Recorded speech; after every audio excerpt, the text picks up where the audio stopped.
Yang pertama ialah materi yang akan dibawakan oleh pembicara merupakan pengalaman beliau di pasar modal dan juga tips and trik di dunia investasi.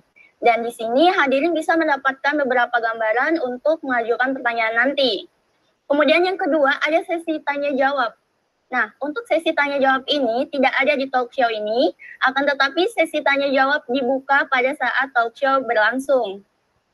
Yang ketiga adalah sistem bertanya.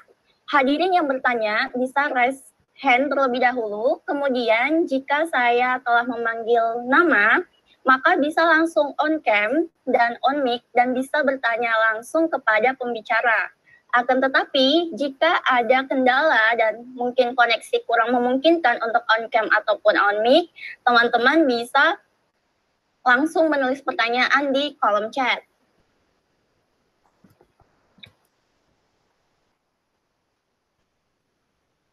Baiklah, untuk mempersingkat waktu, marilah kita sambut pembicara kita di sesi ini, yaitu pembicara yang kita tunggu-tunggu. Kita ucapkan selamat datang kepada Bapak Ryan Filbert. Halo, selamat pagi Mbak Eka dan juga kepada seluruh teman-teman yang sudah hadir di pagi hari ini. Selamat pagi Bapak. Ya. Ya, bagaimana kabarnya Bapak Ryan? Wah, saya ini begitu dengar presentasi tadi bahasa Inggris, saya langsung siapin materi saya bahasa Inggris. Tiba-tiba materi saya suruh bicara pakai bahasa Indonesia. Wah, saya jadi balik lagi gitu ya. Terima kasih sudah diundang dan saya dalam keadaan sehat, alhamdulillah pada hari ini. Terima kasih buat undangannya di pagi hari ini. Alhamdulillah, terima kasih atas berkenannya Bapak Ryan untuk mengisi acara talk show pada hari ini. Ya, jadi kita langsung saja untuk buka sesi talk show ini. Sebelumnya perkenankan saya untuk membaca biografi dari beliau. Yang pastinya nama beliau ini sudah sangat familiar di kalangan investor muda ataupun profesional investor. Bapak Ryan Filbert adalah praktisi dan inspirator nomor 1 di Indonesia, kelahiran Jakarta 1986. Menekuni bidang investasi semenjak tahun 2004 hingga saat ini, berangkat dari latar belakang non-keuangan, di mana Bapak Ryan Filbert adalah lulusan S1 dari jurusan Seni Rupa dan Desain.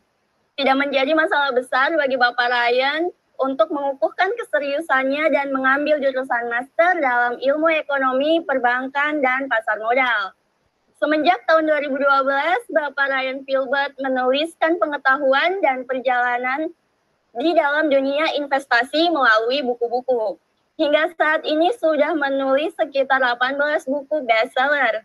Bapak Ryan Filbert juga aktif dalam memberikan review pasar modal di Radio Smart FM Jakarta setiap hari dan mengisi kolom inspirasi kemakmuran kompas.com dan portal website lainnya.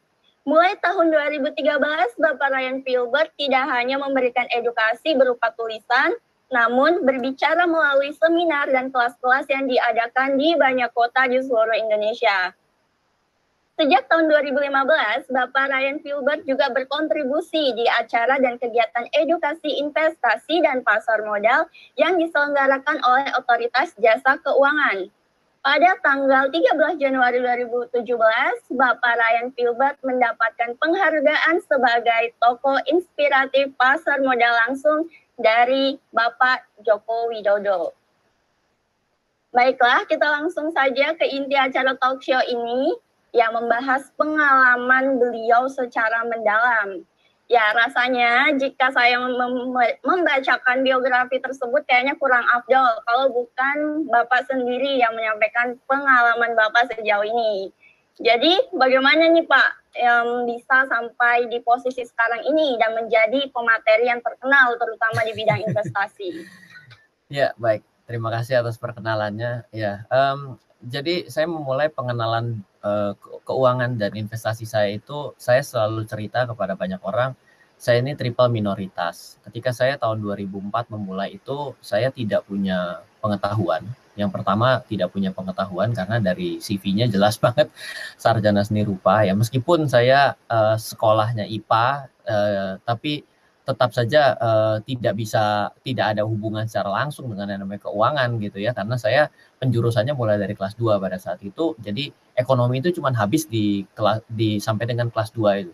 Ekonomi dan akuntansi itu hanya dapat sampai dengan kelas 2. Nah, jadi ilmunya kurang sekali, dan pada saat itu juga setelah saya mulai pengenalan kenapa saya bisa mulai berinvestasi itu adalah karena saya salah jurusan sebenarnya. Jadi ketika saya usia 18 tahun, saya tuh diminta sama papa saya untuk masuk ke dalam sarjana seni rupa, karena pada saat itu paling dekat dengan bisnis dari papa saya, yaitu adalah fotografi. Tapi ya karena saya adalah anak yang baik sih ya, anak yang baik. Ini kita muji diri sendiri gimana gitu. Saya tetap ikuti, karena sebenarnya saya sudah diterima untuk teknik kimia ya, di IPB saya sudah diterima. Tapi saya lepaskan itu karena memang permintaan papa saya. Jadi saya pergi ke Trisakti, jalur prestasi khusus, karena pada saat itu saya juga juara umum di BPK Penabur. Saya masuk kuliah itu benar-benar hari pertamanya pun saya sudah tahu bahwa saya salah jurusan. Saya adalah orang yang suka dengan angka, saya sangat suka dengan matematika, saya sangat suka dengan statistik, saya suka dengan ilmu pasti gitu ya. Fisika, kimia itu kalau saya sekarang suruh ngajar pun saya masih bisa gitu, karena saya pernah ngajar dulu di tahun sekitar 2008 sampai dengan 2010. Jadi saya banyak dagang, saya hari itu dagang. Kalau teman-teman hari ini dagang online, saya tahun 2004, bayangkan teman-teman, saya sudah mulai belajar dagang di sana, dagang online. Dulu cuma ada 2, forum ponsel dan Kaskus ya. Sampai hari ini mungkin jadi forum komunitas gitu ya. Saya di sana dulu dagang. Setelah itu saya punya uang. Nah, dagang online dulu itu enak sekali. Kenapa? Karena sedikit pelakunya dan membuat margin keuntungannya bisa tebal sekali gitu. Bahkan saya dulu ya, ketika saya usia 18, 19, 20-an itu, saya penghasilan per bulan itu sekitar 30 juta itu udah paling kecil. Jadi 30 juta per bulan. Nah, kalau saya flashback hari itu dengan hari ini, 30 juta hari ini, manajer masih 30 juta gitu. Jadi artinya saya waktu itu, saya ngerasa, wah gila, berarti saya dulu besar banget gitu ya. Dibandingkan hari ini pun nilai itu masih sangat bernilai gitu. Jadi saya investasi, di situ mulai investasi. Saya mulailah dengan ilmu pertama yang orang umum adalah kenal deposito. Masukin uang deposito. Loh, kok kayaknya uangnya nggak pernah nambah, malah potongannya gede, saya bilang. Ini pasti nggak seru, biasa, darah muda ya kan. Saya cari, kenal dengan aneka jenis investasi nggak jelas, ditambah juga kenal reksadana dan saham. Nah, petualangan di pasar modal itu ya ketika mulai kenal dengan saham dan reksadana ini. Jadi kalau dulu buka rekening saham itu, teman-teman jangan patah semangat. Dulu 30 juta saja. Jadi saya bilang, loh ini uang 30 juta masa saya masih buka rekening? Emang ini menghasilkan? Saya bilang. Jadi obstacle-nya saya dulu dengan hari ini tuh beda. Kalau hari ini Anda buka rekening sama 100 ribu. Ya kan, saya dulu 30 juta loh. Nah, buka rekening reksadana di salah satu bank warnanya kuning dan hitam. Hari ini masih ada. Buka investor account 40 juta rupiah. Coba bayangkan. Jadi saya untuk bisa mengisi penyetoran modal awal, itu saya harus nabung sebulan setengah. Udah dengan bangganya, tanpa pengetahuan, tapi dengan modal nekat, pulang dong ke rumah, datang ke papa saya manggilnya Dedi. Maklum, nama Ryan Filbert, tapi istilahnya bahasa Jawa ya.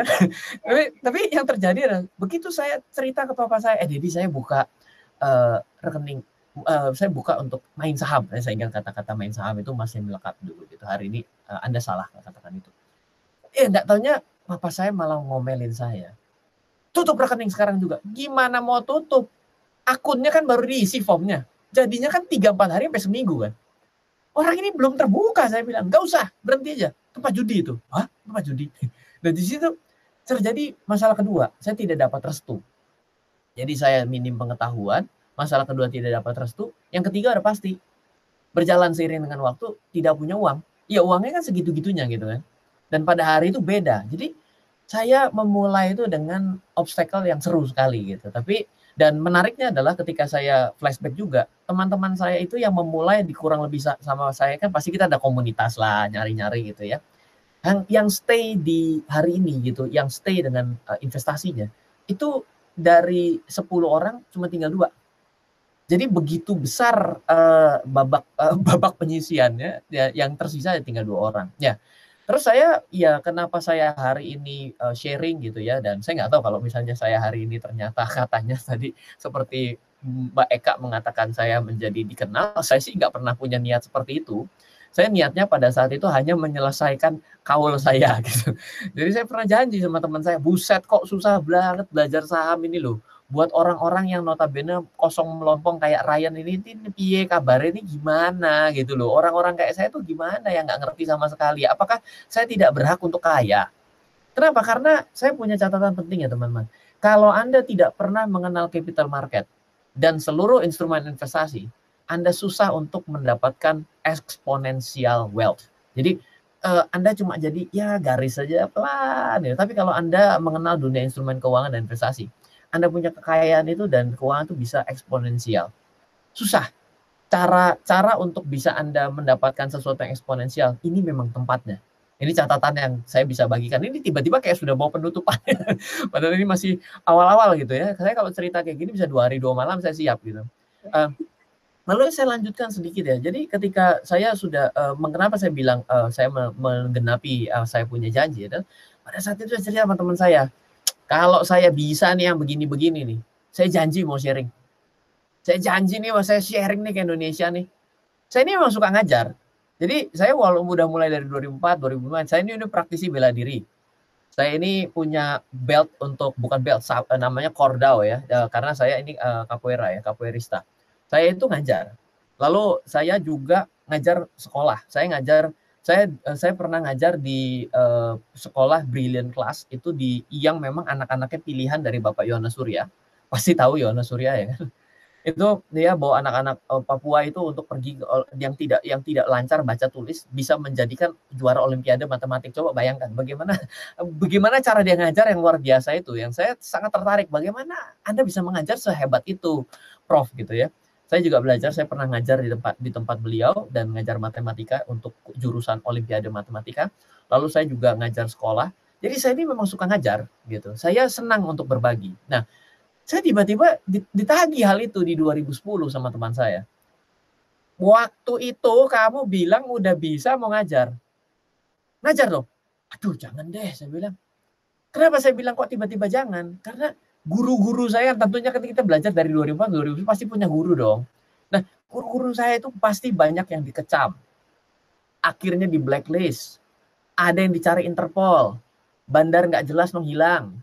Ya, banyak yang kayak begitu. Saya bilang, saya ini nggak pernah berencana menjadi orang jahat, saya bilang. Tapi kok semua guru-guru saya berakhir dengan keadaan seperti itu? Saya nggak mau, saya nggak jadi. Sorry deh, yang ini saya nggak bisa tepati. Kenapa? Karena saya percuma ngajar kayak gini, jadi begini, saya nggak mau. Loh teman saya tuh nanya gini, oke, kamu ini kan analis katanya, orang yang suka menganalisa dalam hidup. Kenapa mereka begitu? Kenapa mereka begitu? Dia tanya ke saya. Saya temui, saya bilang. Satu, dia ngelola duit. Oke, selanjutnya, dia menjanjikan sesuatu yang tidak masuk akal. Oke. 3, dia memberikan rekomendasi. Oke. Apalagi? Kurang lebih yang kayak gitu. Ya udah jangan lakukan. Disitulah saya, oh iya ya. Kalau saya ngedukasi, kalau saya berbagi mengenai hal ini, ya bagi. Tanpa bermaksud kelola duit, tanpa bermaksud menjadi bandar, mesti bandar nggak salah, bandit, menjadi bandit, bermaksud jelek, dan juga tidak memberikan suatu arahan yang sangat spesifik, karena tujuannya adalah dasar ilmunya. Ya saya lakukan mulai dari 2012 sampai hari ini. Ya kisah kasusnya kayak gitu, Mbak. Oke, baik Bapak. Jadi dari penjelasan yang Bapak sampaikan sendiri, ya banyak yang mulai dari dagang online terlebih dahulu, mulai dapat modal, kemudian mulai nyoba-nyoba. Nah, Pak, di sini saya punya pertanyaan yang secara umum, yang umum sebenarnya sudah umum sekali. Yeah. Cuman kayaknya penjelasannya masih belum terlalu jelas, di mana pasti sebelum kita mengenal investasi itu sendiri, kita pasti mengenal istilah menabung terlebih dahulu. Nah, kemudian dan teman-teman yang di sini, yang ada di seminar ini juga mungkin masih belum ada yang tertarik dengan investasi itu sendiri. Nah, di sini bahwasannya masih belum menarik untuk join di dunia investasi itu dikarenakan takut rugi. Nah, takut rugi, dan kemudian ada yang mengatakan bahwasannya menabung itu lebih aman kebanding investasi. Nah, ada yang menyatakan bahwa kalau menabung itu lebih aman, padahal di sini menabung itu tidak menambah nilai itu sendiri. Nah, jadi menurut Bapak kalau menanggapi hal tersebut seperti apa? Wah, ini dia. Baik. Saya mau cerita begini ya. Dalam kehidupan kita ini selalu terjadi perubahan-perubahan yang ketika kita lihat ke belakang kita anggap itu jadul. Contoh gini, saya bilang, saya mau mengirim pesan dong, Mbak Eka, kalau saya mau mengirim pesan enaknya hari ini pakai apa? Bantu saya mengirim pesan. Saya mau mengirim pesan ke Mbak Eka, bagaimana caranya? Oh, bisa langsung lewat WA gitu? Oke. Ini ada kata menarik, WA. Mbak Eka, mengirim pesan itu pakai kartu pos, Mbak, pakai surat, dikirim pakai perangko. Mbak Eka, menurut Mbak Eka, saya salah nggak dengan kata-kata bahwa mengirim pesan itu pakai surat dan perangko? Enggak dong. Enggak. Karena dulu pernah terjadi gitu ya. Sekarang kita bayangkan lagi dengan cara yang lebih mundur lagi. Ketika kita bicaranya ketika era surat dan perangko itu. Kita sama-sama flashback 20 tahun lah gitu ya. Meskipun Mbak Eka mungkin kayaknya masih muda banget. Saya ini udah tua sekali gitu ya. Mbak Eka, kita bayangkan ketika kita ngomong ketika pada saat itu mau mengirim pesan, pasti orang akan bilang pakai surat dan perangko. Padahal untuk seri yang sebelumnya bukan pakai surat dan perangko, tapi pakai merpati pos. Betul ya? Kan kita ada ya, pasti tahu lah pakai merpati pos. Lalu itu kan pasti pernah belajar sejarah kan kayaknya kayak perompak bajak laut itu kan model kayak gitu. Jadi kata-kata menabung dan investasi itu kira-kira terjadi tuh dengan kondisi yang sama loh. Kalau Anda menabung 20 tahun yang lalu dan Anda bermimpi menjadi kaya, saya jawab itu tidak salah. Kenapa? Karena Anda berada di eranya. Dan pada saat itu kendaraan pasar modal itu masih menjadi suatu makhluk yang masih jauh sekali. Hanya suatu cara yang sangat sedikit. Saya yakin sekali 20 tahun yang lalu sebenarnya sudah ada orang yang menggunakan email. Tapi tidak biasa dan tidak common. Jadi kalau Anda bicara mengenai investasi, di hari ini dengan Anda mengatakan bahwa lebih baik Anda menabung, Anda ini saya ragu kemilenialannya sebenarnya. Kalau saya ini bicara dengan orang-orang yang persiapan pensiun, usianya 50, mungkin masuk akal gitu kalau kita masih ada perdebatan di menabung. Tapi kalau hari ini gitu, kayaknya Anda salah frekuensi. Kenapa? Karena pada hari ini untuk beli barang, Anda lakukan secara online. Yang ada di marketplace. Kalau orang tua kita mungkin baru belakangan melakukan itu karena akibat pandemi. Jadi Anda kalau belajar investasi, belajar keuangan, yang salah adalah dia belajar sama bapaknya. Yang mana bapaknya ilmunya adalah 20 tahun terlambat. Tapi yang lucu adalah ketika dia mau belajar mengenai cara belanja online, dia belajar dari temannya. Kan lucu nih. Jadi nggak kongruen gitu. Jadi kalau Anda mengatakan Anda masih hari ini terjebak dalam skema menabung, sebenarnya Anda salah. Kenapa? Karena itu adalah tren 20 tahun yang lalu. Kenapa 20 tahun yang lalu? Karena pada saat itu return atau bunga masih sangat tinggi. Kalau Anda terjebak dengan kata-kata orang tua Anda, loh, Ryan tunggu dulu. Berarti nggak ngikutin kata-kata orang tua ya? Nah, gini. Kalau Anda sekarang menjadi, katakanlah mau jadi seorang dokter. Misalnya Mbak Eka, kita coba ya, kita simulasi. Misalnya Mbak Eka ini sekarang adalah anak saya gitu ya, mau menjadi seorang dokter ya kan. Saya adalah seorang dokter sebagai papanya. Ketika Mbak Eka bilang mau jadi dokter, yang terjadi itulah saya sangat senang. Dan saya bilang, oh ya oke. Berarti setiap kali pertanyaan Mbak Eka tentang kedokteran, pasti akan saya ajarin dengan sekuat tenaga yang saya tahu. Betul? Ya, benar. Sekarang, kalau Mbak Eka ternyata bukan jadi seorang dokter, tapi mau menjadi seorang ahli teknik sipil dan bangunan, kira-kira. Dan saya seorang dokter, papanya. Ketika Mbak Eka tanya mengenai bagaimana cara rancang bangun yang benar, apakah saya sebagai seorang dokter bisa mengajarkan anak saya dengan baik? Nah, sekarang kalau saya adalah orang yang sekarang sebagai seorang orang tua, yang notabene secara kehidupan mungkin adalah seorang pekerja yang baik, dan memang tidak pernah menjadi seorang investor, dan juga menjadi seorang yang biasa-biasa saja. Dan ternyata Mbak Eka ini sebagai anak bermimpi untuk menjadi orang kaya, yang mungkin menyaingi 20 besar Indonesia pada hari ini, yang mana tidak bisa dicapai oleh saya sebagai papa. Dan Mbak Eka bertanya kepada saya, apakah kemungkinan besar Mbak Eka akan menjadi orang 20 kaya Indonesia yang terkaya? Ya nggak bisa. Kenapa? Karena ilmunya terbatas saya. Berarti harus belajar dengan hal yang lebih relevan. Ternyata Mbak Eka itu telepon. Coba saya pengen tahu dong. Yang 20 orang terkaya ini ada yang di dekat kita nggak? Kalau kita cari pasti ada loh. Entah mau jadi supirnya, entah mau jadi pembantunya, entah mau jadi asistennya, entah mau jadi sekretarisnya. Setelah itu kita tanya, bisa nggak saya belajar atau apalah, saya nggak usah dibayar. Dan ternyata Anda belajar sama 20 orang terkaya di Indonesia. Saya yakin kemungkinan Anda untuk menjadi kaya menjadi lebih besar dibandingkan hanya duduk di rumah dan belajar sama orang tuanya. Bukan artinya tidak belajar sama orang tuanya adalah meniadakan pesan-pesan dari orang tua, itu salah loh ya gitu. Jadi saya ingin mengencourage kepada Anda bahwa investasi pada hari ini sudah menjadi sesuatu yang wajib. Berbeda dengan 20 tahun yang lalu ketika produk tabungan itu memang masih bisa memberikan suatu hasil yang cukup. Kenapa? Karena dalam satuan masa tertentu, suatu hal yang bagus menjadi tidak bagus. Contoh saya mau tanya. Sekarang kalau di era zaman now ini perekonomian itu di mana sih? Pusat perekonomian. Mbak Eka, ayo. Mbak Eka ini kan sebagai orang yang berada di keuangan juga nih. Saya mau menguji nih ceritanya nih. Ayo. Ada di mana? Indonesia, pusat perekonomian dunia? Pasti enggak dong. Di mana Mbak? Oh dia nyari contekan nih kayaknya nih. Ayo. Enggak apa-apa, enggak ada yang salah. Enggak penting. Enggak nyari contekan. Kira-kira Mbak Eka, bantu saya. Pusat perekonomian dunia. Yang hari ini masih mengontrol perekonomian dunia. Di mana? Amerika. Oke, good. Bukannya Cina. Devisanya membesar. Tiba-tiba jadi ragu ya jawabnya, bener nggak ya? Tiba-tiba jadi agak ragu ya, bener nggak? Oke lah, Amerika dan mungkin Cina kita nggak bisa jawab. Bukannya Eropa, Mbak? Dulunya Mas Ryan Eropa, Mas. Tapi udah mulai geser ke Amerika. Sebelum Eropa itu ada cerita lagi loh. Itu loh yang Babilonia, Mesopotamia zaman dulu. Mungkin sebelumnya lagi pernah geser juga ke Asia, sempat ke Jepang gitu ya. Lihat nggak? Sesuatu tuh bergeser.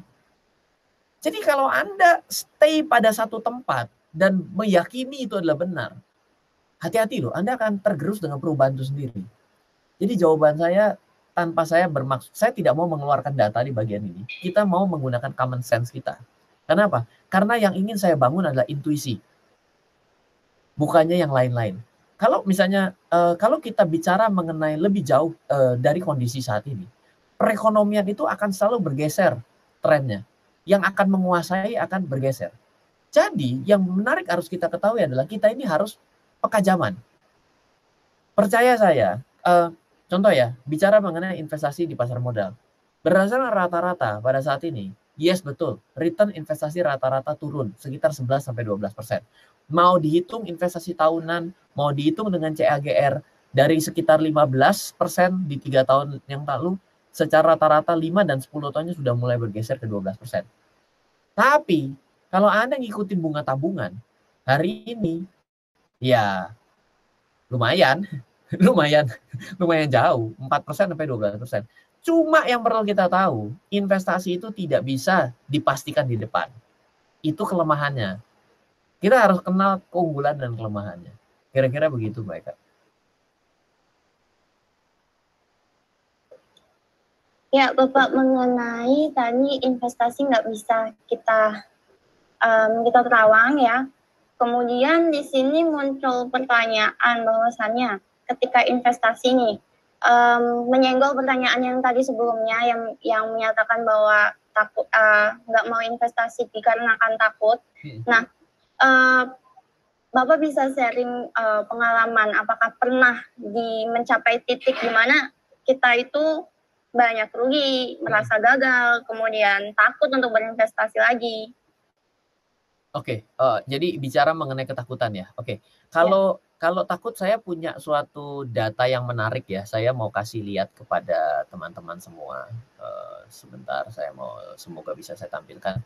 Mari tolong kasih saya izin untuk sharing data. Coba izin. Oh ya, saya sudah diperkenankan. Nah, Anda akan takut sendiri ketika Anda melihat ini. Jadi daripada Anda berbicara mengenai ketakutan tanpa data, saya mau membicarakan ketakutan yang dengan data. Jadi dalam hidup ada sedikit hal besar yang yang rata-rata sulit untuk bisa diselesaikan biayanya. Yang pertama, biaya menikah dan segala turunannya, punya anak, itu biaya yang besar. Yang kedua, biaya punya rumah, itu adalah suatu hal yang besar. Dan kalau Anda mendengar kata-kata artis Sophia Latjuba gitu ya, dia tidak punya properti dan mengatakan bahwa harga properti tidak realistis di Indonesia, itu tidak salah loh. Karena berdasarkan data itu keren. Berarti Sophia Latjuba ini sebenarnya analis, dia boleh diundang untuk jadi narasumber mengenai investasi gitu ya. Lalu untuk membeli kendaraan, ini adalah biaya yang juga cukup besar. Nah, yang orang suka lupa, yang kadang-kadang tiga-tiganya berhasil, tapi yang terakhir gagal adalah biaya setelah dia tidak lagi bekerja. Entah pensiun itu mau 55, 50, 45, 40 gitu ya. Orang banyak bilang, wah iya saya nggak ingat hal itu. Itu kan ada namanya dana pensiun. Oke, saya punya data yang menarik yang ada di layar Anda. Mari kita coba hitung-hitung berapa sih biaya yang kita butuhkan untuk pensiun. Rata-rata sih kalau kita menghitung biaya bulanan gitu kan setiap orang pasti beda-beda ya. Apalagi untuk teman-teman yang belum menikah dengan yang sudah menikah dan berkeluarga, punya anak 1, punya anak 2, punya anak 3, dan punya anak 12, tentu biayanya berbeda. Rata-rata kita hitung saja bahwa biaya kita untuk hidup pada hari ini mungkin 6,5 juta. Ini termasuk untuk yang lain-lain semua. Kita hitung dulu berdasarkan angka, Anda tahu berapa mengerikannya. Ternyata bila kita ternyata hari ini umur 25 tahun, mungkin enggak lah, 27 tahun gitu ya. 27 tahun, 30 lah, ya 30. Oh iya, ini hari ini masih pada banyak yang muda-muda ya. Saya lupa kalau saya yang tua sendiri di sini. Dan ternyata teman-teman ingin pensiun di umur 55. Ternyata dengan kenaikan harga barang-barang, dengan kenaikan harga barang-barang itu adalah 7%. Loh, Ryan, inflasi itu tidak 7%, betul. Tapi coba deh kita coba menghitung ulang. Benar nggak barang-barang di sekitar kita naiknya kurang dari 7%? Enggak loh. Kenaikan harga barang yang sudah di sebelah kita itu adalah harga paling ujung. Karena kita ini kan tinggalnya di posisi kita adalah output paling ujung. Kita adalah hilir paling terakhir karena kita adalah konsumen. Maka nilainya akan tinggi. Ternyata dengan gaya hidup yang sama, si Ryan tetap makan sehari 3 kali, makanannya masih kurang lebih sama, tinggal di tempat yang sama, listriknya masih kurang lebih, dengan pemakaian yang sama, energi yang sama, akibat kenaikan 7% per tahun, di usia 55 kita, karena pensiun rata-rata 55, nilainya menjadi 50 juta. Bayangkan, dalam waktu 30 tahun, dengan gaya hidup yang sama, 6,5 juta, itu nilai uangnya sudah bergeser menjadi 50 juta. Berarti akan terus naik ketika usia 55, 56, 57, 58, dan seterusnya. Berarti dapat saya simpulkan, di usia 55 orang ini berhenti kerja, berarti dia tidak punya penghasilan lagi dong. Nah, sekarang kita berhitung. Kalau dia punya waktu menabung dari usia 25 sampai 55, adalah 30 tahun. Berarti pertanyaannya sederhana. Di usia 55, dia harus punya investasi atau tabungan berapa banyak? Agar dia bisa hidup sampai usia berapa? Misal, ada orang yang pengen hidup sampai umur 75 tahun. Bila dia hanya punya 1 miliar di 30 tahun ke depan, andaikan hari ini Anda usia 25, Anda cuma hidup hanya 1 tahun setelah pensiun. Ini angkanya. Bayangkan seberapa ngerinya uang 1 miliar yang hari ini terasa sangat besar. Di usia Anda 30 tahun kemudian, 1 miliar itu hanya bisa membuat Anda hidup 1 tahun ketika Anda tidak lagi bekerja. Jadi ini uang 1 miliarnya itu dimasukin ke deposito, katakanlah deposito 8%. Yang mana 8% itu tidak ada gitu. Pada saat ini bunga tabungan deposito itu cuma 6,5%. Loh, Ren, kenapa tidak tetap diinvestasikan? Loh, bahaya dong. Kalau ternyata lagi turun. Jadi mengenal investasi itu lebih dulu, tabungan itu belakangan harusnya. Orang terbalik, mengenal tabungan dulu, investasi belakangan. Oh, repot. Mari kita lihat lagi. 1 miliar tidak bisa membuat Anda hidup lebih daripada 1 tahun. Bagaimana kalau 5 miliar? Hanya 64 tahun loh. Anda cuma bisa hidup 9 tahun. Bayangkan hidup Anda menjadi sangat menderita. Bekerja 30 tahun. Dari usia Anda 25 sampai dengan 55. Anda hanya bisa menikmati hidup 9 tahun tanpa bekerja. Bayangkan. Hidup tidak adil, betul? Sekarang, bagaimana caranya mencapai angka 75 tahun? Mari kita coba tes. 9 miliar kah? 9 miliar cuma bisa membuat Anda hidup sampai umur 72 tahun. Mengerikan? Oke. Kan saya bilang, saya lagi mau kasih film horor buat Anda. 74. Masih 10 miliar 74. Mungkin 11 miliar. Oke, jadi 76. Saya kasih bonus 1. Jadi begitu usia 76, kalau Anda belum mati, berarti Anda baru setengah mati. Cari duit. Iya dong, karena uangnya habis. Oke? 10 miliar, bayangkan. 10 miliar uang yang besar hari ini. Ya, setengah juta dolar, belum nggak hampir 1 juta dolar. Sebenarnya kecil, hitungan dunia itu kecil. 1 juta dolar adalah standar. Karena 1 juta dolar itu baru disebut sebagai orang kaya. Baru standarnya itu baru tidak. Uang yang Anda miliki 1 juta dolar, ketika Anda mendapatkan 1 juta dolar selanjutnya, itu rasanya tidak bisa jauh berbeda gaya hidupnya. Kata yang punya 1 juta dolar, kata, ya kan? Anggap saya tidak, anggap orang lain tidak. Ini katanya, ini kita berdasarkan wawancara lah. 10, 11 miliar. Sekarang saya lanjutkan. Bagaimana kalau ternyata Anda sadar bahwa 11 miliar ini mau Anda kejar dari usia 25 ke 55. Anda masih punya 30 tahun. Anda masih punya 360 bulan. 360 bulan untuk mengejar. Dengan Anda masukin uang ke deposito, yang hari ini deposito itu mungkin sekitar 4%, 0,04, Anda mesti menabung 15 juta setiap bulan. Gajinya 6,5 juta. Mungkin gajinya karena dia pintar menabung 7,5 juta. Kan nggak mungkin dong. Yang paling kacau itu kan Anda punya penghasilan 6,5 juta, pengeluaran 6,5 juta. Berarti kan Anda akan miskin segera. Mungkinlah Anda 7,5 juta penghasilannya. Coba bayangkan. Gapnya, jaraknya adalah Anda harusnya menabung 15 juta. Jadi ada anak umur 25 tahun, anak muda umur 25 tahun, agar bisa selesai dengan skema tabungannya, itu adalah 15 juta ditambah 6,5 juta. Anda mesti punya penghasilan di umur 25, ya 22 jutaan lah. Ya repot juga gitu ya. Mungkin ada 1-2 orang karena dia namanya adalah cum laude kuadrat. Karena dia cum laude tapi di dua kampus. Ya mungkin karena itulah CV-nya membuat dia diterima dengan 22 juta.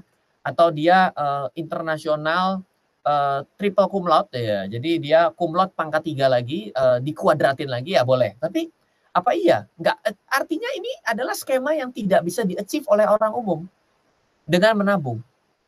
Masih takut? Ya ini ketakutan Anda masa depan ternyata hitung-hitungannya sudah tidak masuk akal. Jadi buat Anda yang stay pada menabung dan Anda masih takut, Anda lihat ini Anda takut sendiri gitu loh.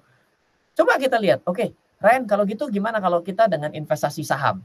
Oke, kalau berdasarkan rata-rata sekarang CAGR-nya 12%. Oke, mari kita jadi 0,12. 0,12 karena 12% kan 12 dengan desimal 12 per 100 0,12 ya. Drop lu tinggal 3.100.000. Itu pun dengan skema Anda hari ini punya penghasilan katanya 7,5 juta, Anda hanya investasi 1 juta, itu tidak menyelesaikan masalah ini. Tidak menyelesaikan masalah ini. Lumayan. Sudah lebih sadar Anda mesti pergi ke instrumen investasi. Di mana secara rata-rata 5 dan 10 tahunan kurang lebih return investasi tahunan secara rata-ratanya adalah 11-12%. Anda lumayan daripada Anda tertinggal sangat jauh. Coba bayangkan sekarang. Coba kita sekarang bayangkan 0,04 ya, 4%. Kita pengen tahu dong, kalau 4% 30 tahun tuh jadi berapa sih? Lihat ya. Kita taruh setiap tahun 4%. Oh sorry, kita pakai ini aja. Saya umur 25, saya umur 55. Kalau saya investasi 1 bulan 4 dengan 1 tahun adalah 4%, saya anggap tidak ada PPH, meskipun PPH-nya 15%. Dengan saya investasi tadi, terbukti kita dengan investasi setiap bulan, ini kan kita bilang penghasilan kita 7,5 juta. Kita investasi 1 juta saja sebulan. Anda cuma punya uang 700 juta loh setelah 30 tahun. Dan artinya ketika saya kembalikan ke sini, Anda cuma punya 700 juta. Hidup Anda tidak sampai 1 tahun. Ini karena pembulatan, maka Anda masih dianggap hidup sampai umur 56 tahun dengan uang 700 juta Anda. Betapa mengerikannya ketika Anda pertahankan metode tabungan ini. Yang Anda hanya pikirkan sekarang adalah Anda mesti investasi kemana. Buang jauh-jauh cara berpikir menabung di usia muda. Kenapa? Karena secara di atas kertas, tidak pernah ada kisah kasihnya Anda bisa mematahkan baru satu kebutuhan hidup loh. Pensiun. Kan saya bilang kebutuhan hidup ada 4 nih. Anda lagi mau matahin yang paling jauh. Berarti yang menikah masih bermasalah, yang punya rumah masih masalah, yang punya kendaraan masih punya masalah. Masalahnya adalah kenapa yang tua menikah belum pasti, punya rumah belum pasti, punya kendaraan belum tentu pasti, tapi tua itu pasti. Makanya kita patahin dulu yang ini. Coba bayangkan, ini suatu hitung-hitungan yang kalau Anda hitung saja tidak bisa terjadi secara proyeksinya, pasti dijalanin lebih parah. Kok ada orang yang secara hitung-hitungan yang sudah di atas kertasnya itu tidak bisa membuat dia hidupnya enak, tapi dia masih terus jalankan. Ayo, ini mari kita menjadi renungan. Karena apa? Ini semua hitungan matematika yang bisa Anda lakukan kok. Dan angkanya ada 4%. Kata-kata 11-12% itu saya bisa tampilkan. Jadi ini menjadi sesuatu bahan renungan kita pada hari ini. Kalau teman-teman masih dalam usia muda, di usia yang sangat muda, bahkan lebih muda dari saya mungkin ketika saya mungkin 18-19 baru mulai. Anda hari ini dengan segala kemudahan, Anda tidak start from investing, wow. Anda akan tahu bahayanya seperti apa. Kenapa? Karena ketika Anda mulai pun dengan angka 12% pun Anda ternyata kurang. Loh Ren, kalau kurang begini gimana masalahnya? Oh gampang saya bilang, kalau kurang begini jangan khawatir. Kita mulai dengan angka rata-rata yang sama 12%. Kita mulai dari hari ini yang kita mampu 1 juta. Terus bagaimana Ren? Gampang. Kalau orang itu sudah kenal investasi, biasanya hidupnya jauh lebih pelit. Biasanya hidupnya jauh lebih ngitung. Biasanya dia jauh lebih pintar saving. Saving menghemat. Ya. Yang apa yang dilakukan adalah tahun depan pasti dia mampu untuk menambahkan uang investasinya. Lihat, kalau kita tambahkan investasinya tahun depan adalah setiap bulan jadi 200.000. Jadi 1.200.000 bukan 1 juta lagi. Kan kita mulai dari setidaknya 1 juta yang kemampuan kita. Coba kita lihat. Lumayan dong daripada 700 juta. Naik menjadi 8,5 miliar. Pak, masih jauh loh Pak dari 10 miliar dari ini nih Pak yang target kita di sini 11 miliar Pak. Lumayan daripada punya 700 juta mendingan punya 8 miliar bos. Betul. Kalau punya 8 miliar kan lumayan, hidupnya agak panjang. Nih lihat. Tuh, 70 tahun. Anggap aja 70 tahun, 5 tahun lagi sudah di courting lah gitu ya. Pas-pasan 70 tahun ternyata memang akhir hidup kita gitu kan. Lihat nggak? Signifikan nggak ketika Anda mengubah cara berpikir? Ubahlah cara berpikir Anda. Kalau ceritain ke orang tua Anda mungkin it's too late.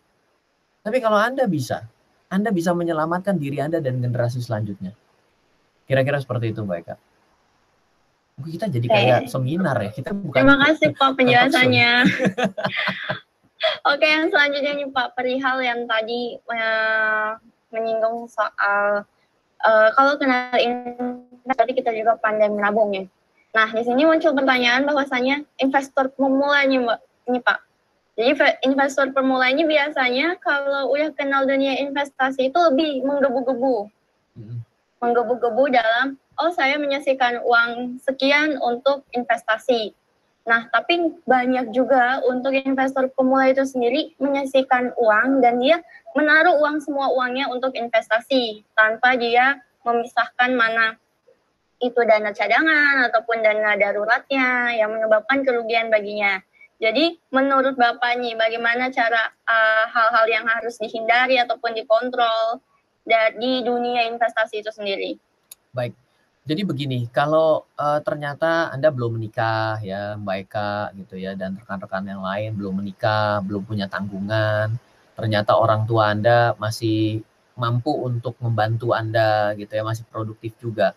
Menurut saya kalau uang yang Anda miliki pada hari ini 100% mau Anda investasikan itu tidak salah. Kenapa? Karena ketika itu rugi, ketika itu ternyata sedang turun, Anda tidak mencederai siapapun. Cuma diri Anda sendiri aja. Tapi kalau Anda sudah punya tanggungan hidup ya, Anda mungkin segera menikah, lalu Anda juga sudah mulai mau punya anak, Anda punya anak Anda akan sekolah, itu tidak bisa dilakukan dengan cara all in dalam investasi, tidak bisa. Kenapa? Karena investasi itu memberikan sesuatu yang tidak pasti. Contoh begini ya, kata-kata ini harus dengan data. Mari kita pergi dengan data yang baik. Nah, ini sebentar, sudah tampil di layar? Izin? Oke, sudah ya, baik. Oke. Jadi, di data di depan Anda, ini adalah perjalanan berinvestasi di Bursa Efek Indonesia dari 2008 menuju 2020. Di mana Anda investasi setiap bulan senilai 1 juta. Dan di akhir tahun diperhitungkan untung atau ruginya. Ternyata, kalau kita perhatikan, dengan kita investasi 1 juta, ada loh masa-masa ketika kita investasi, andaikan 1 juta adalah seuang-uang Anda semua-muanya. Ada loh dalam satu tahun Anda malah rugi. Contoh, saya garisin ya. Ini rugi parah, 2008. Membeli setiap bulan, Januari, Februari, Maret, April, Mei, Juni, Juli, Agustus, September, Oktober, November, Desember. Itu ada loh, Anda malah rugi besar. Terbesar dong. Kan harusnya 12 juta. Uang sisa 8 juta. Rugi dong, 4 juta. Ada untungnya besar. Ada untung besar. Ada nggak untung nggak rugi lah, kurang lebih cuma nambah 300.000. Anda bilang begini, 300.000 doang, kan bisa gitu ya. Oke. Ini 2012, ini juga rugi, ini untung, ini rugi, ini untung, ini untung, ini untung, ini rugi, ini untung. Ya kalau dilihat dari sini sih Anda menyesal lah 2020 kemarin nggak ikutan kan, nggak apa-apa. Penyesalan itu selalu datang di belakang. Kalau datang duluan namanya pendaftaran ya, jangan khawatir. Pasti ada masanya untuk Anda merasakan yang lebih baik. Oke, nah jadi dari cerita yang ada di sini adalah bayangkan kalau ternyata Anda sudah all in dan Anda malah terjebak di yang segini. Oh Pak, saya ini jago sekali analisanya Pak. Jago-jago analisa apa? Kalau jago analisa Indonesia juga nggak krisis toh. Gak ada orang yang terlalu jago. Ada orang yang sok kelihatan jadi pahlawan kesiangan. Sebenarnya kami sudah mendeteksi hal ini. Sudah mendeteksi apa, tetap aja turun. Ya kan? Itu mau cari panggung. Ya kan? Jadi ya tetap saja gitu. Anda tidak bisa kalau Anda ternyata sudah punya tanggungan. Tapi kalau Anda dalam kondisi tidak punya tanggungan, Anda mau all in, menurut saya sah-sah saja. Nah, bagi teman-teman yang sudah punya tanggungan dan merencanakan kehidupan, dan mungkin mau menjadi orang yang konservatif, bukan agresif. Kalau Ryan dulu bukannya 50%, saya 100% all in. Kalau dulu. Orang saya masih muda, penghasilan besar, 30 juta besar pada saat itu toh. Saya all in, investasi, celak-celuk, rugi, mana urus, ganti yang lain. Tapi ilmunya jadi tebel.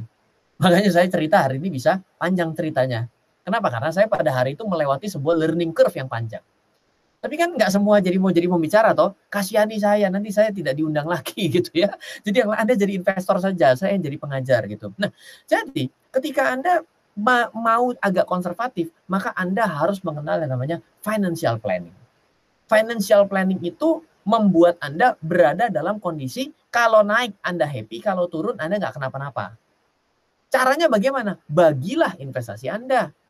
Investasi Anda yang harus dibagi adalah yang versi Ryan yang gampang. 50% untuk hari ini. 50% untuk masa depan. Berarti 50% hari ini itu konsumsi. 50% masa depan. Itu artinya adalah segala sesuatu yang berhubungan untuk masa depan. Anda investasi saham. Anda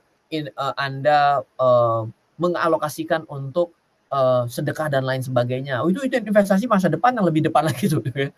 Kalau nggak punya itu kan repot juga gitu. Kita kan semua orang yang meninggal dunia tidak membawa uang sepeser pun ya kan. Anda bablasin hari ini ya Anda nggak punya apa-apa lagi ya. Sedekahkan apa yang Anda miliki. Bukan hanya uang kalau Anda masih belum punya. Sedekahkan pengetahuan Anda. Berbuatlah baik. Itu adalah hal yang penting. Gitu. Nah, 50% untuk investasi masa depan Anda itu ya bagi. Anda mungkin mau kuliah lagi, ya silakan. Itu untuk diri Anda. Ya. Itu ada dalam pos alokasinya 50% tersebut. Siapkan untuk sesuatu yang mungkin kalau Anda kenapa-napa, yang orang biasa sebut dengan dana darurat. Pak, komposisi yang bagus bagaimana? Komposisi yang bagus sebenarnya nggak ada. Kalau 50% itu Anda mau bagi 30% investasi, 10% untuk sifatnya adalah kemanusiaan Anda dan kewajiban Anda beragama. 10% lagi Anda mau gunakan untuk dana darurat, boleh juga. Ada orang yang bilang, oh Pak, yang penting dana darurat dulu, baru investasi. Terserah juga, karena nggak ada ukuran yang pasti. diperdebatkan nggak ada gunanya. Itu sama seperti mencari komposisi mix martial art terbaik. Oh ya, nanyanya beda-beda. Kalau datangnya dia dari petinju, akan dia bilang tinjunya yang 70%. Kalau dia datang dari Brazilian Jiu-Jitsu, meetingnya 70%. Kalau dia datangnya dari taekwondo, 70% dari kaki. Oh iya, jangan datangnya dari hal yang berbeda gitu kan. Nah, 50%. Nah, kalau yang bagus ya 50% konsumsi Anda hari ini bisa diperkecil. Kenapa? Karena kan 50% konsumsi Anda ini sebenarnya kan Anda punya kuasa untuk mengerem dan mengegas. Gitu. Jadi komposisi itu saya rasa tidak pernah jadi masalah selama Anda tahu. Loh Pak, ngutang di mana Pak? Ngutang. Wah, ini cerita tambahan babak mega jackpot, tambahin ngutang. Kalau ngutang itu sebenarnya tergantung ngutangnya apa. Kalau ngutang Pak, saya beli properti loh untuk buat masa depan saya. Oh ya udah deh, masukin yang ke 50% masa depan. Loh Pak, saya ini ternyata untuk utang jangka pendek Pak, untuk beli handphone. Nah, ini mah jelas 50% masuk ke konsumsi Anda. Pak, kalau asuransi ini masa depan. Enggak, asuransi hari ini loh. Ya kalau asuransi masuknya hari ini 50% konsumsi Anda hari ini. Jangan salah, dimasukin ke 50% untuk yang masa depan. Masa depan apa pakai asuransi? Oh, Pak, itu loh, unit link. Lah, unit link kan investasi seperti reksadana saham. Ya, kira-kira itulah kalau dari saya terkait dengan perencanaan keuangan, ngegas 100% investasi, boleh kalau nggak punya tanggungan. Yang repot adalah Anda ngutang untuk investasi. Investasi saham pula. Nah, ini namanya babak mega jackpot yang dipersulit sendiri. Seperti itu. Oke, baik ya Pak. Jadi itu penjelasan awal-awalnya juga itu berkaitan dengan mindset dan pola pikir kita juga dalam investasi sendiri ya Pak. Ya. Jadi Bapak memiliki tips atau trik mengubah mindset ala investor?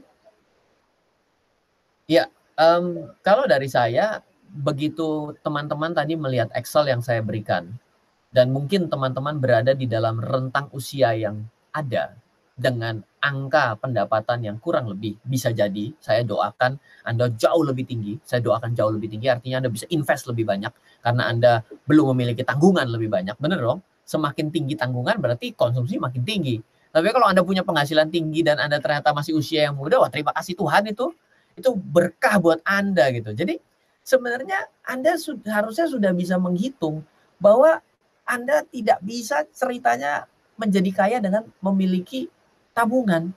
Nanti habis ini saya akan kasih lihat perbedaan antara menabung, membeli emas, investasi saham, dan juga membeli dolar. Nanti saya kasih lihat. Tapi menurut saya dengan Anda melihat yang tadi, Anda sadar kok bahwa walau ketakutan Anda hari ini itu adalah kerusakan Anda masa yang akan datang. Coba Anda bayangkan dengan yang 4% Anda cuma dapat berakhir dengan 700 juta. Bayangkan 30 tahun dengan 700 juta. Di mana ternyata uang yang akan sangat bernilai adalah nilainya miliaran. Anda berpikir nggak bagaimana caranya Anda bisa achieve nilai tersebut? Ingat, sesuatu yang tidak pernah dipikirkan, tidak pernah akan ada solusinya. Coba contoh hari ini, kok bisa ada yang namanya pesawat terbang? Karena Wright bersaudara berpikir, kok burung bisa terbang? Manusia gimana caranya terbang?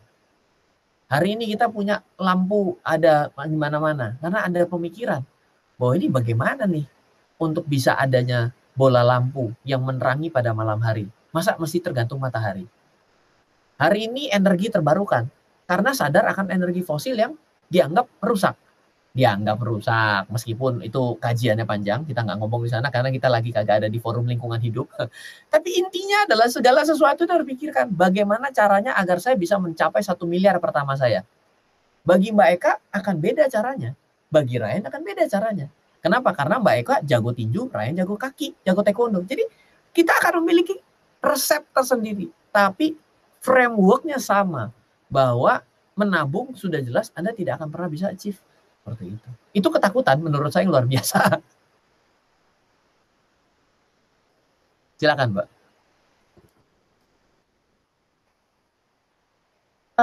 Jadi untuk sejauh ini Pak, untuk mempersingkat waktunya tinggal 9 menit lagi. Oh my God. Nggak boleh dipanjangin. Sampai lusa. Sampai lusa. Okay. Ya, jadi untuk pertanyaan yang terakhir,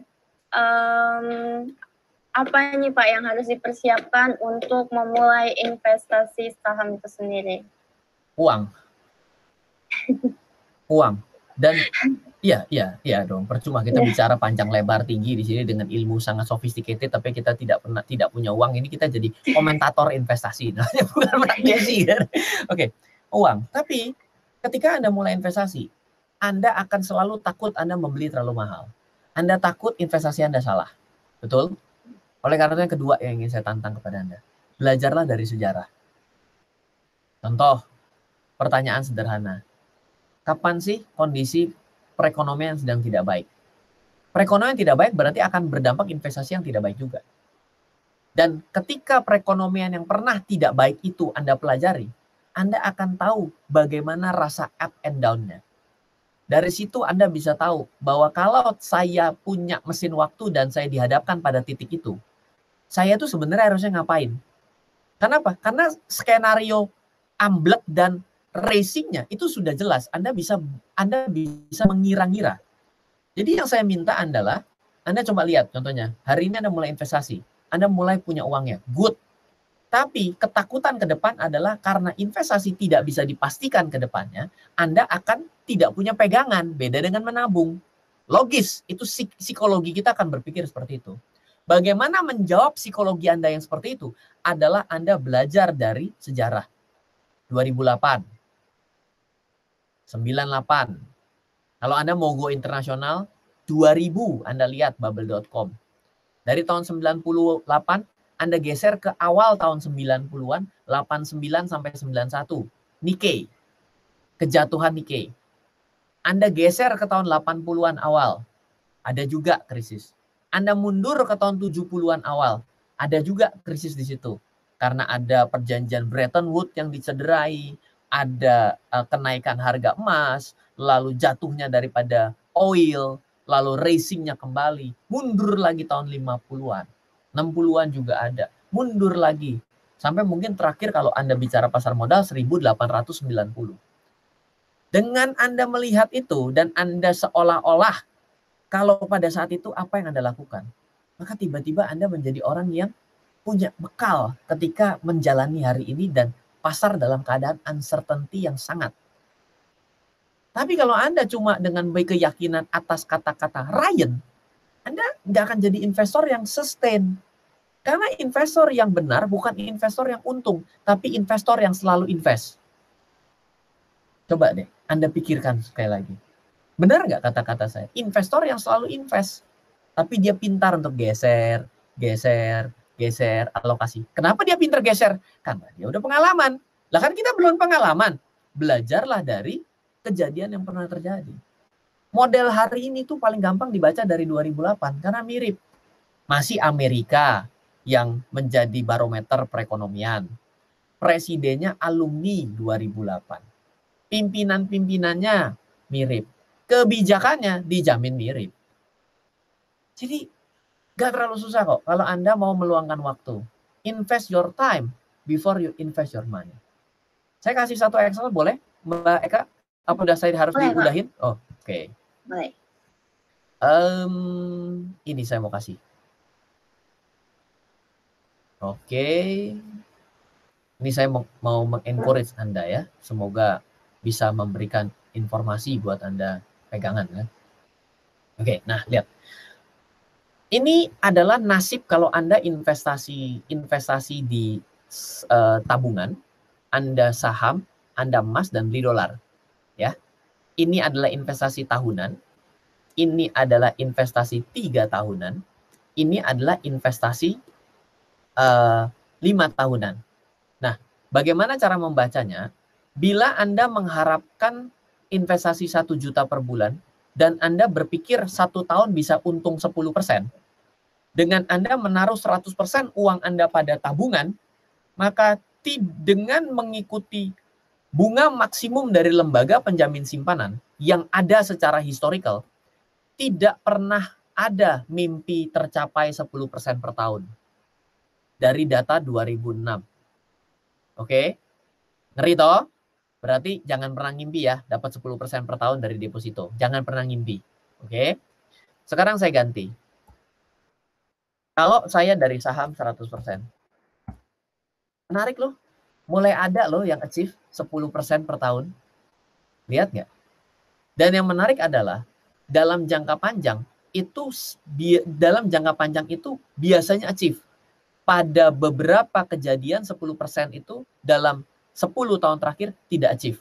Makanya orang-orang yang investasi pada unit link 10 tahun terakhir sesuai dengan polis pasti keki. Kenapa? Karena sorry to say tidak achieve. Nah, lalu kalau kita ganti menjadi emas 100%, menarik loh, sama ada yang untung dan tidak. Yang lucunya adalah di sini untung, yang ininya brodol. Di sini untungnya banyak, duanya brodol. Brodol artinya ambruk nggak tercapai gitu ya. So far Anda bisa lihat, ternyata bagusan Mas. Nanti dulu kita tidak melakukan balancing portfolio di sini, ya. Nah, ini beli dolar. Saya sebenarnya tidak setuju orang membeli dolar ya. Kenapa? Karena kalau Anda membeli dolar, Anda lagi nyumpahin Indonesia kenapa-napa. Dan ternyata dalam jangka panjang, Anda memang tidak pernah ada kisah yang lebih bagus daripada investasi saham, lebih baik investasi saham dan emas daripada Anda investasi membeli dolar. 5 tahunnya ternyata hanya menang 1 kali di atas 10%. Nah, nanti pertanyaan nih, Pak, kalau gitu gimana kalau kita balancing, Pak? Di sini sebagian ini panjang. Saya akan diomelin Mbak Eka karena time limit saya tinggal 9 menit tadi. Tapi saya mau ngasih tahu kepada Anda, dalam jangka panjang, investasi saham adalah sesuatu yang tetap menarik. Bahkan ada dalam satu kejadian tertentu, bayangkan, Anda investasi bisa jackpot, dapatnya besar sekali. Misalnya saya taruh di 12%. Achieve loh, masih ada yang achieve gitu loh. Jadi ini adalah suatu hal yang perlu Anda renungkan dan do your own research. Harus sedikit lah. Kenapa? Karena masa Anda mau menggantungkan suatu investasi Anda untuk 30 tahun ke depan tanpa Anda tahu apa-apa. Apakah make sense? Nggak bijak dong. Itu kan sama seperti Anda menikah. Masa Anda tiba-tiba mau menikah tanpa Anda mengenal lawan pasangan Anda? Ini kan lucu sekali. Berarti kan ini blind date ya kan? Blind dating ya kan? Nah, ini kan masa menikah dalam jangka panjang tapi tutup mata. Kan lucu sekali. Jadi ini adalah suatu hal yang perlu Anda pikirkan mulai hari ini kalau Anda mengikuti webinar ini. Seperti itu Mbak Eka. Oke. Ya. Waktunya masih ada 1 menit lagi. Mantap, oke. Oh ya.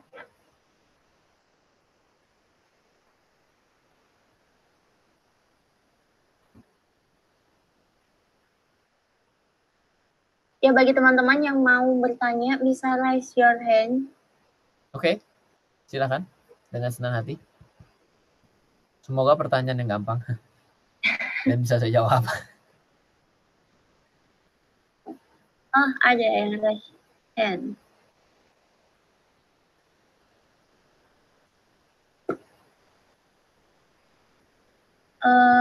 Dari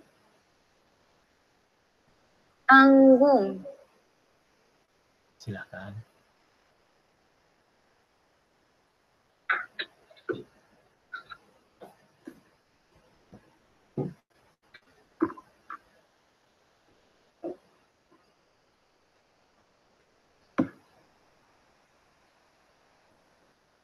Ya, Mas Anggung bisa on mic, bisa bertanya langsung sama Bapak Ryan. Ya, terima kasih Mbak Eka. Apakah suara saya kedengaran? Terdengar, Mas. Ya, terima kasih Pak. Bismillahirrahmanirrahim. Assalamualaikum warahmatullahi wabarakatuh.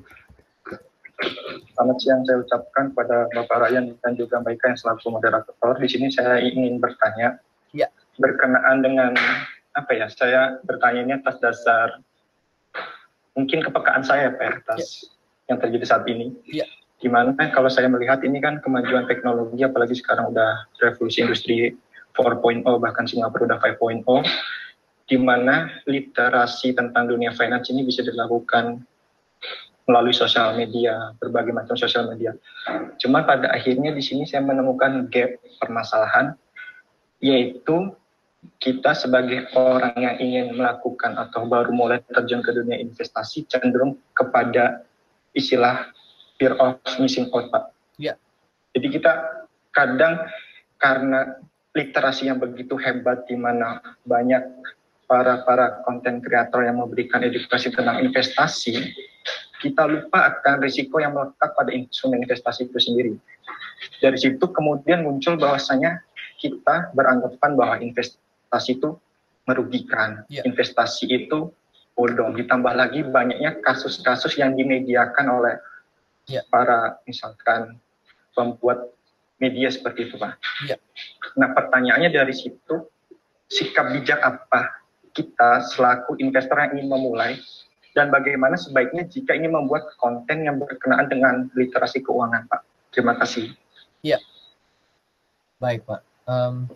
Saya mungkin berada di dalam lingkaran tersebut sehingga ketika saya mengatakan, saya khawatir saya dianggap menjelekan pihak lain. Tapi saya coba akan mengambil sudut pandang Ryan. Ryan ini juga setiap hari belajar. Dan bedanya hari ini dengan 20 tahun yang lalu, atau 17 tahun lalu ketika saya mulai, dulu itu informasinya yang langka. Sehingga kita perlu mengejar. Hari ini kita terbalik, kita dikasih informasi yang begitu banyak, saking banyaknya kita sampai tidak bisa memfilter. Dan pada hari ini kualitasnya itu sudah tidak bisa kita ketahui dengan baik ketika kita melihatnya hanya melalui sebuah sosial media. Nah, saya pribadi kalau mau belajar gitu ya, saya biasanya mencari guru yang bisa saya percaya. Nah, biasanya guru yang bisa dipercaya adalah guru yang tidak begitu populer di masyarakat. Tidak populer di mata dunia. Pak, tapi ada nggak guru yang bisa dipercaya dan populer di mata dunia? Ada, tapi nilainya sangat kecil sekali. Itu sangat kecil sekali. Mungkin satu Indonesia hanya satu atau dua. Pada setiap sektor, pada setiap industri, yang the real guru dan muncul ke permukaan dan dia bisa dipercaya, itu satu atau dua. Bukan persen loh, 1-2 orang. Jadi setiap sektor dan industri. Itu sulit tantangannya. Dan saya juga tidak berani mengatakan saya itu ada yang bisa dipercaya. Itu biar publik yang menilai. Itu bukan bagian dari sana. Jadi, saya pribadi, bila ada orang yang mengambil suatu, saya mau belajar, bila ada orang yang mengambil suatu prestasi yang dibangun dari dirinya sendiri, bukan diakui pihak lain, saya anggap dia bukan guru yang sebenarnya. Kalau saya ya. Misal saya tiba-tiba, oh saya punya portofolio, kan saya yang ngomong. Itu menurut saya tidak bisa. Saya tidak menganggap itu guru yang benar. Tapi kalau diakui oleh pihak ketiga, atau pihak ketiga dan independen, itu menurut saya benar. Gitu loh. Jangan dihubungkan dengan piagam presiden saya ya, gitu ya. Anggap itu suatu case yang berbeda lagi. Nah, terus ketika Anda mulai belajar, yang paling benar adalah menyocokkan hal yang kongruen. Jadi ketika Anda belajar, Anda harus mencocokkan kata-kata atas yang tertulis dan yang dikatakan dengan kondisi yang lain, dengan kondisi yang aktual. Kenapa? Karena yang namanya pendidikan, belajar itu harusnya dari pendidikan, bukan dari berita. Kita bukan lagi dengerin berita di sini. Nah, jadi kalau Anda bertanya bagaimana cara mengedukasi pasar, karena edukasi pasar, maka lakukan secara edukasi. Dengan data, dengan sebuah proyeksi, dengan secara menginformasikan data yang benarnya. Hati-hati loh, statistik itu adalah penipuan terbesar bisa terjadi kalau ternyata Anda mengambil angle yang salah dan bisa disajikan. Contoh, saya akan bilang begini sama Mbak Eka. Mbak Eka, saya ingin mendapatkan suatu data statistik tingkat perselingkuhan di satu areal itu 0. Bisa? Secara common sense kita katakan tidak bisa. Tapi kalau kita ngerti bagaimana cara mengambil data samplingnya, itu bisa terjadi loh. Caranya adalah saya pergi ke sebuah mall, ya mungkin hari ini pandemi enggak, saya ke mall, saya akan cari keluarga yang lengkap, ada anaknya, ada istrinya, anaknya udah dan dia lagi gendong anaknya misalnya. Nah, Pak, apakah Bapak pernah selingkuh? Saya yakin 99,9 dia nggak akan jawab. Ya, apa ceritanya gitu. Dan saya lakukan sampling untuk 1000 dengan kondisi seperti itu, saya pilih samplingnya. Rusak itu samplingnya tiba-tiba. Nah, jadi Anda harus bisa mengambil angle seperti itu. Jangan ketika Anda baca berita, Anda beraction akibat berita. Yang terjadi itu kan Misal contoh maaf sekali lagi. Bitcoin naik. Wah, apa? Itu berita. Itu berita yang tidak bisa kita pegang itunya. Yang kita mesti lihat angle-nya adalah oke, naik. Turunnya berapa? Loh, kok turunnya jadi 75%? Bahkan 75% saya nggak siap. Nah, jadi edukasi itu harus menampilkan blind spot-nya juga. Nah, kadang-kadang di masyarakat kita itu terbiasa dengan kata-kata untung dan rugi. Ketika ditampilkan untungnya, mereka euforia. Tapi dia lupa menampilkan atau membaca ruginya. Makanya kata-katanya untung dan rugi. Di luar negeri kita terbiasa dengan kata-kata risk and reward. Jadi pelajari resikonya. Lalu kalau Anda terima, lanjutkan baca rewardnya. Jadi ketika Anda mau mengedukasi, ketika Anda mau menginfluence dan memberikan suatu informasi kepada orang lain, Anda membicarakan based on news, Anda menjadi, menurut saya, agak euforia. Tapi based on edukasi, Anda harus menampilkan itu adalah risk dan reward-nya. Nah, ya kadang-kadang udah yang bikin kontennya kurang ajar, yang menerimanya juga kurang check and recheck. Jadi dua belah pihak ini memang perlu waktu untuk bisa sampai. Dan biasanya yang memberikan edukasi secara benar itu orang nggak terima dengan baik. Ya akhirnya dia akan tenggelam sendiri. Ya pada akhirnya kan mutiara yang terpendam tuh, bukan nggak mutiara udah di atas sudah ceritanya udah beda. Ya kira-kira itulah jawaban saya, Pak. Ya, bagaimana Mas Anggung? Baik Kak dan Pak Ryan, terima kasih banyak atas pertanyaannya. Ya. Jadi memang saya izin merangkum ya Pak, apa yang disampaikan oleh Bapak.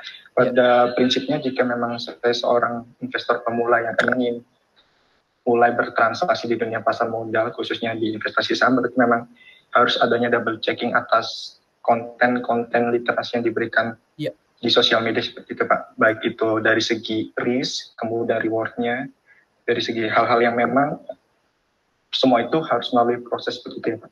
Dan dari yang menyampaikan Pak. Oh gitu. Karena dari yang menyampaikan itu kan pasti akan ada rekam sebelumnya atas apa yang disampaikan gitu. Karena jadi sesuai dengan yang Pak Ryan sampaikan ya, kalau guru terbaik itu yang mendapat pengakuan daripada pihak ketiga gitu ya. Akan lebih baik daripada dia melakukan self justification ya Pak. Dia self justification itu kan artinya saya adalah yang terhebat. Lah iya sih, karena nggak pernah dipertandingkan. Tapi kan kalau saya ternyata pernah ikut Olimpiade dan mengatakan saya adalah orang pelari yang tercepat, saya Usain Bolt, ya semua orang tahu bahwa dia adalah pelari tercepat. Tapi apakah kita benar-benar percaya bahwa Usain Bolt adalah pelari tercepat di dunia? Belum tentu juga, karena belum ada tunggu nanti lari yang lain kan gitu ya. Tapi secara justifikasi mau tidak mau kita akan terima bahwa dia yang tercepat. Seperti itu. Baik Pak, terima kasih banyak Pak Ryan. Siap. Ya, terima kasih untuk Bapak Ryan atas penjelasannya. Ya, untuk detik-detik terakhir, Bapak Ryan bisa memberikan close statement untuk kita. Ya, atas apapun tren investasi pada hari ini, bicara dengan berbagai macam investasi yang tiba-tiba ngetren, investasi yang bisa menguntungkan besar ya. Kita harus jangan lupa bahwa semakin tingginya suatu potensi profit pasti akan ada besar potensi risiko. Di dalam hidup kita ini akan selalu mengambil dua hukum, yaitu low risk low gain, high risk high gain. Ya, tapi kalau dicari adalah ada nggak yang no risk high gain, itu nggak ada. Ya, yang ada adalah high risk no gain. Jadi risikonya tinggi, nggak ada hasilnya, itu ada. Nah, jadi ketika kita berada dalam kehidupan saat ini, kita bertemu dalam investasi. Nah, Anda mungkin bicara mengenai investasi saham.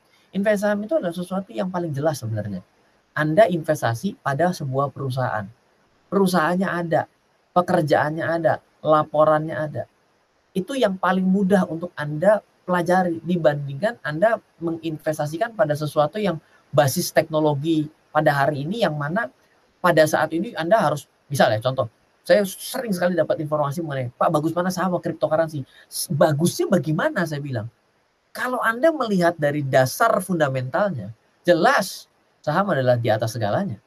Karena apa? Karena memang sudah ada perusahaannya. Tapi memang mencari perusahaan yang bagus, susah. Kenapa? Kalau Pak, bagaimana cara mencari perusahaan yang gampang? Anda suka investasi syariah? Lihat dong dari Jakarta Islamic Index 30. Coba deh Anda lihat.